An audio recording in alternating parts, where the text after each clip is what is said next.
ओम वासुदेवाय नमः। आप सभी का मेरे YouTube चैनल पर स्वागत है।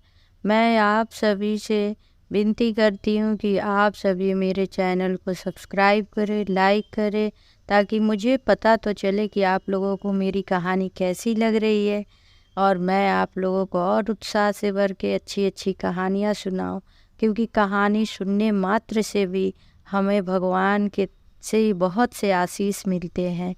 इसीलिए अगर हम बहुत विधि विधान से पूजा ना कर पाए या आजकल के टाइम में हमारे पास नहीं है कि हम बैठ के 1 घंटे 2 घंटे पूजा पाठ कर पाए, तो कम से कम आज के टाइम में हम भगवान की भक्ति भाव की कथा ही सुन लें, उससे भी हमें बहुत से आशीर्वाद भगवान के मिलते हैं। मैं आप लोगों को गणपति जी की महिमा की कथा सुना रही हूँ कि गणपति जी की कैसे भक्तों का उद्धार करते हैं, कैसे उनकी विघ्न हर लेते हैं और हमारी छोटी छोटी सी जो भी पूज भक्ति भाव है उससे खुश होकर भगवान जी हमें कैसे वरदान देते हैं, कैसे हमारे सारे विपत्ति को दूर कर लेते हैं।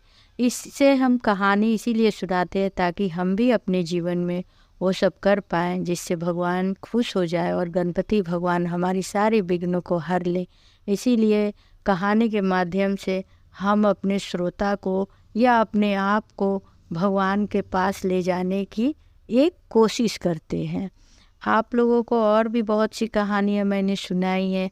आज एक और कहानी मैं आप लोगों को सुना रही हूँ। एक नगर में एक बूढ़ी माँ रहती थी।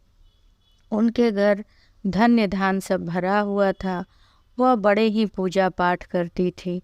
उनके घर में बेटे बहू भी थे और नाती पोते थे। वो नित्य क्रम से निवृत्त होकर सुबह प्रातः काल उठ के स्नान ध्यान करके वो गणपति जी की मिट्टी की पार्थी बनाती थी और उनकी बड़ी विधि विधान से पूजा करती थी। उनको लाल सिंदूर लगाती थी, दूर्वा ले आती थी हरी हरी, उनको अर्पित करती थी।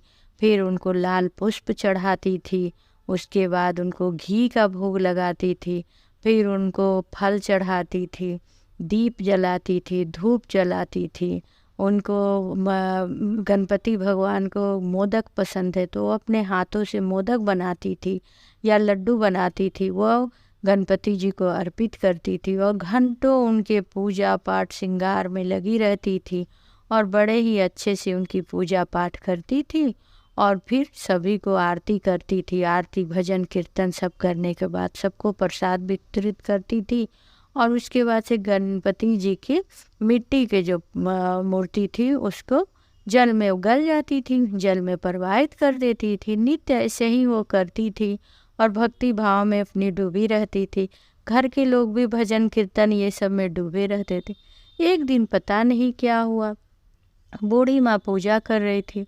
उनको ध्यान आया कि मैं तो रोज़ गणपति जी की पूजा करती हूँ और रोज़ उनको गल जाते हैं वो, तो हम जल में प्रवाहित कर देती हूँ।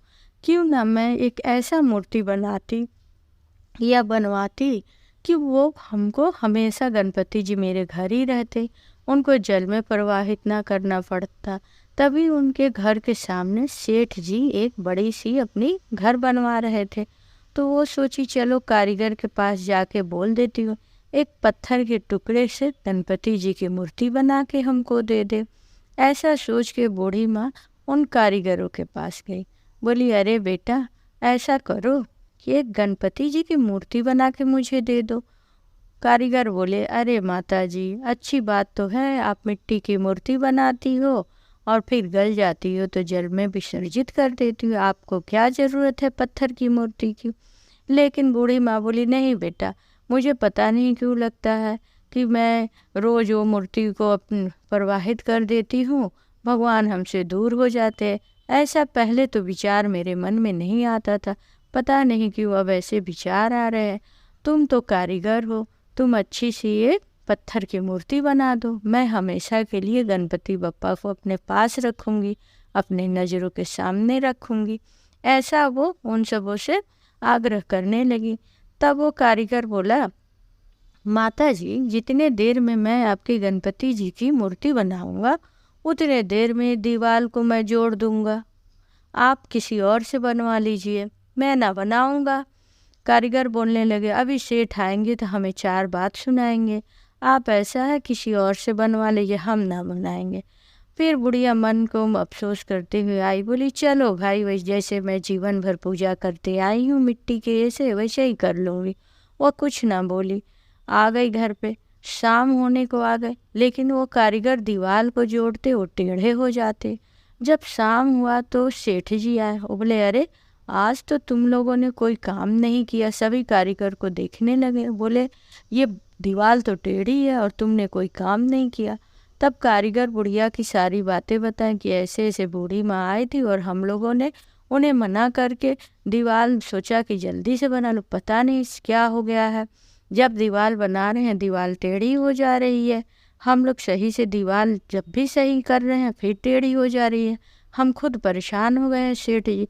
जब सेठ ने ये बात सुनी तो दौड़ के बुढ़िया के पास गए और जाके उनके कदमों में गिर गए। बोले, माता जी, कारीगरों ने गलती की है, आप उन्हें क्षमा कर दीजिए। मैं आपके लिए मेरे पत्थर की नहीं सोने की गणपति जी बनवा के दूंगा, लेकिन आप क्षमा कर दीजिए और अपने गणपति भगवान से बोलिए कि मेरा जो भी घर है वो सही से बन जाए। आप क्षमा कीजिए, आप गणपति जी से बोलिए, मैं सोने की मूर्ति लेके आऊँगा। उसने तुरंत अपने कारीगर को एक भेजा और सोने की मूर्ति मंगवाई बाजार से। सोने की मूर्ति को दे के और माता जी से माफ़ी मांगने लगे वो सेठ जी। फिर माँ ने सोने की मूर्ति पाके बहुत खुश हो गई और उनकी विधि विधान से पूजा की।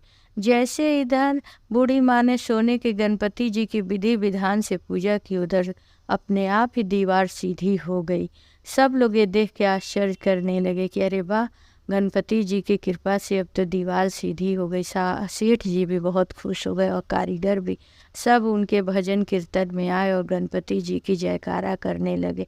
जिस प्रकार सेठ जी की टेढ़ी दीवार सीधी हो गई, उसी प्रकार कथा सुनाने वाले के जीवन में जो भी टेढ़ी मेढ़ी बातें हैं वो सब सीधी हो जाए और सब लोग के जीवन में भगवान गणपति जी ऐसे ही रक्षा करे। ओम गंग गणपते नमः। ओम वासुदेवाय